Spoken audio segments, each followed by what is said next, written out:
In 2020, a new face joined Nvidia's marketing team. 2 years later, her brother joined the product team. Neither of them have any experience in tech, unless you count making pastries in Paris or owning a bar in Taipei. Oh, I forgot to mention one thing. They have the same last name, Huang.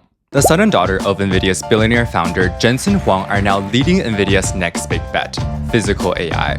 Many experts even believe that they're being groomed to take over Nvidia. Jensen did remark once that it would be a dream if one day his kids stepped into his shoes. You gotta keep it close to the family. But how did a bar owner and a former pastry chef climb to the top of Nvidia? This is the story of the world's most powerful family in tech. I'm your host, Gary. Let's dive in.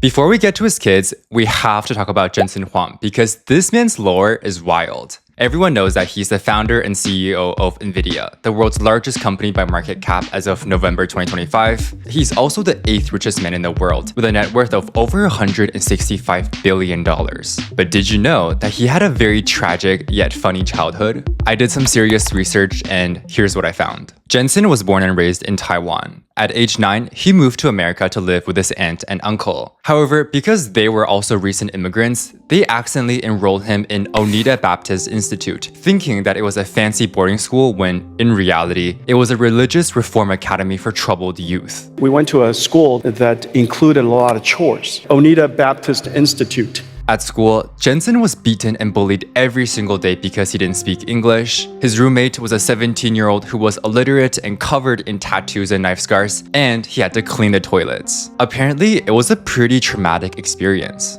Because what they left behind was, you can't unsee that kind of stuff. What's even crazier is that Jensen's parents nearly sold all of their possessions to pay for his tuition. The Chinese translation for this would be 倾家荡产. Eventually, his parents did move to America and pulled him out of that reform academy. They settled down in Oregon, and just like every other future tech billionaire, Jensen Huang turned out to be scary smart. He skipped 2 grades, graduated high school at 16, and began working at Denny's as a dishwasher, busboy, and waiter. That is where his infamous LinkedIn profile meme came from. He then studied electrical engineering at Oregon State University, which is where he met his future wife, Lori Mills. In an interview, Jensen shared the story of how they met and how he kind of rizzed her up. I was 16 when I went to college, and when I met my wife, I was 17. She was 19. I was the youngest kid in school, in class. There were 250 students and 3 girls. And so I walked up to her and I said, "Do you want to see my homework?" Then I made her a promise. I said, "If you do homework with me every Sunday, I promise you, you will get straight A's." And as a result, I had a date every Sunday. And then I told her that by the time I'm 30, I'm going to be a CEO.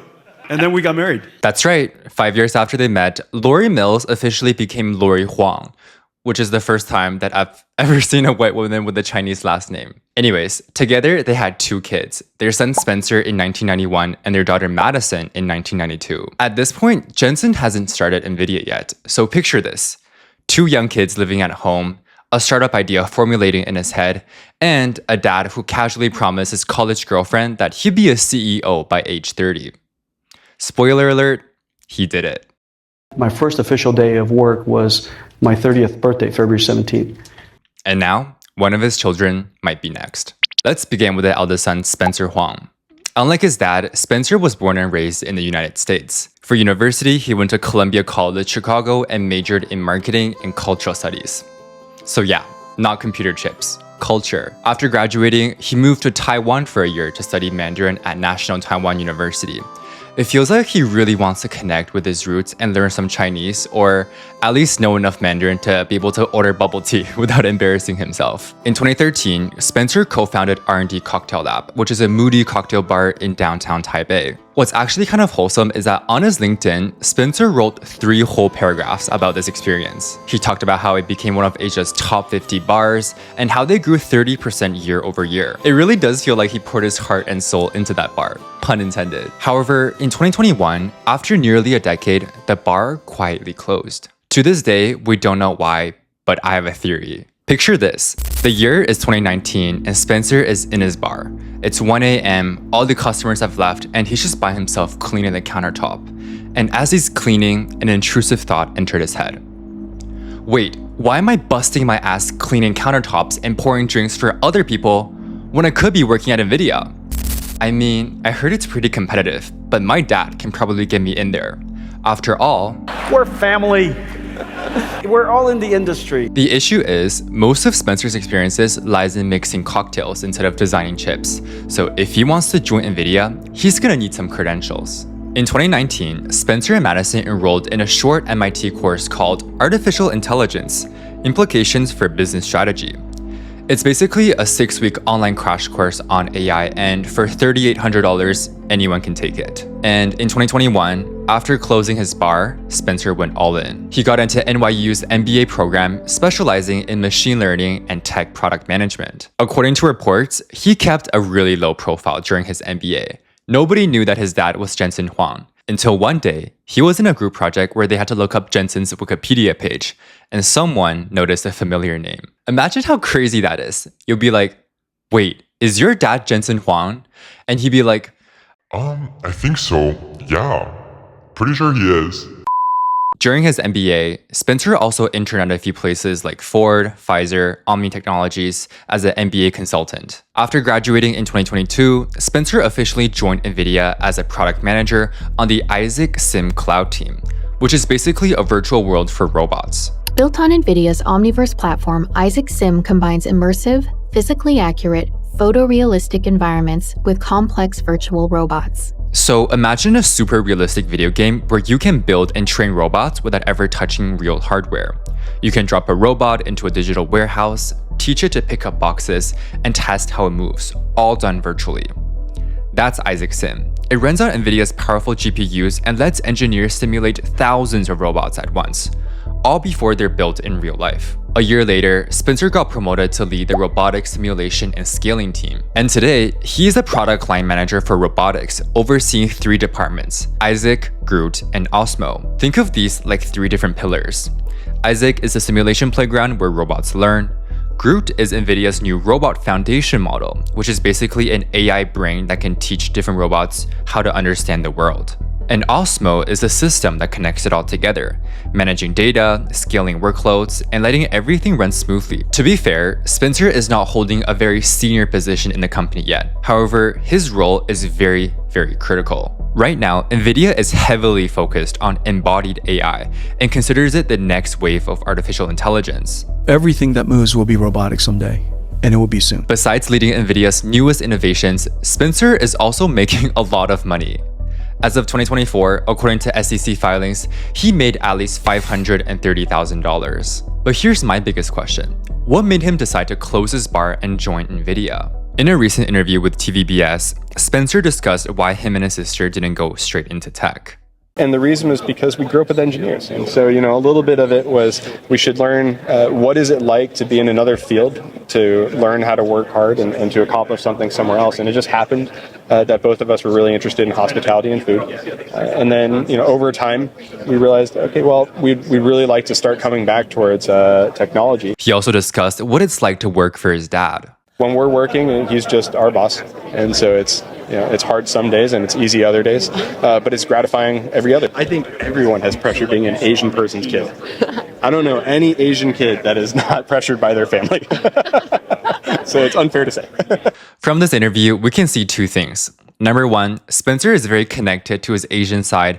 And number 2, the bar was just a side quest. When the timing was right, he returned to the main storyline, joining the family business. In fact, if you scroll all the way to the bottom of his LinkedIn, you can see that he actually joined Nvidia as an intern all the way back in 2010, 12 years before he joined full-time. Now, let's talk about the second Huang, Madison, because she just might be Nvidia's next CEO. Madison's career path is similar to Spencer's in the sense that it is also highly unconventional. She went to the Culinary Institute of America to study business management in culinary arts. Then, she flew to Paris to study baking and pastry arts at Le Cordon Bleu Paris, oui oui. After that, she went to Le Cordon Bleu London, this time for wine management. So to recap, wine, pastries, and management. She was basically becoming the perfect dinner party host. In 2015, Madison made her first big pivot from food to fashion. She joined LVMH as a marketing manager. If you didn't know, LVMH is a luxury conglomerate behind luxury brands like Dior, Louis Vuitton, Fendi, and they also own brands in wine and cosmetics. By 2018, Madison began showing signs of tech curiosity. She took an executive short course at the London School of Economics on data science and decision making. A year later, in 2019, she joined her brother in taking that short MIT course on artificial intelligence. By the way, why are these people always taking executive short courses?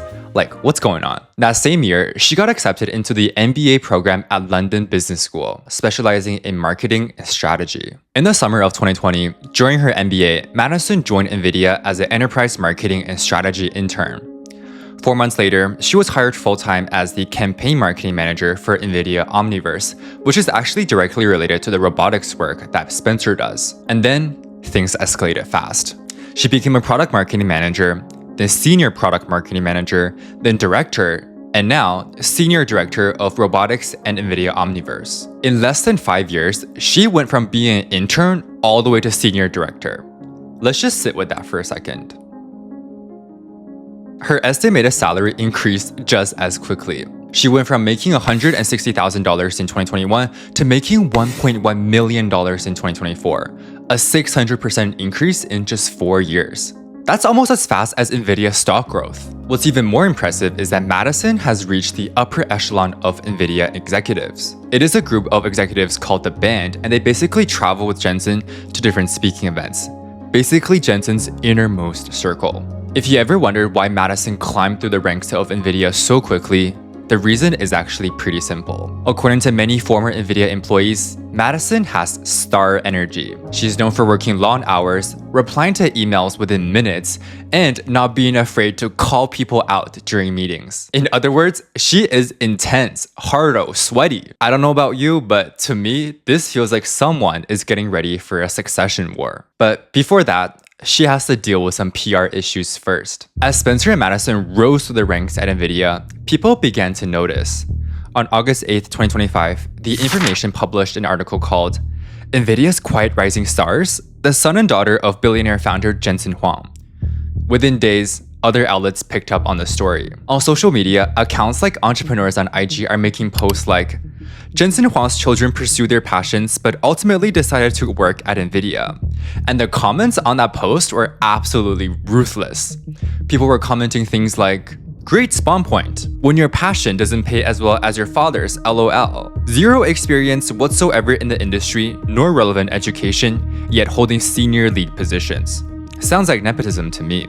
And of course, the internet had a field day when they found out that even Madison's boyfriend, Nico Perez, is now working at Nvidia. Like bro, this is starting to look like a family business. But what does Jensen Huang himself think about all this? During an all-hands meeting earlier this year, Jensen actually addressed Nvidia's nepotism issue. And his take was, let's just say, interesting. He basically made 3 points. First, nepotism is really common at Nvidia.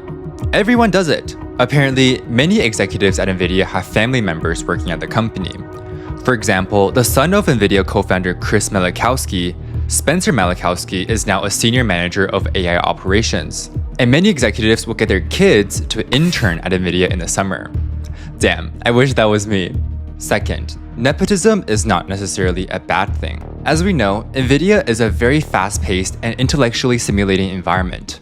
In Jensen Huang's own words, parents wouldn't recommend their children if they were unqualified and would embarrass them, which honestly kind of makes sense. And third, Jensen claimed that nepotism can be a good thing because many second-generation Nvidia employees outperform their parents. Now, whether that applies to his own kids or not, that's up for debate.